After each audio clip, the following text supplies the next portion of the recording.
আল্লাহ জানে যে তুমি এই অপরাধ করবা, তোমাকে তাই নিষেধ করা হয়েছে যে তুমি ওখানে যেও না।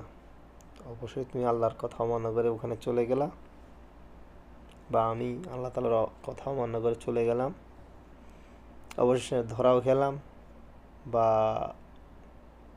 যেটাকে আমাদের ভাষায় বলে ছ্যাঁকা খাওয়া।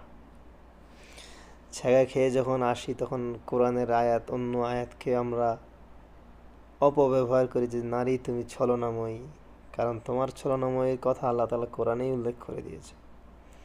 কেন রে ভাই, তুমি কি অন্য আয়াতের লক্ষ্য করো না যেখানে তোমাকে আল্লাহ নিষেধ করছে তো যে তোমরা জেনা ব্যভিচারের ধারে কাছেও যেও না?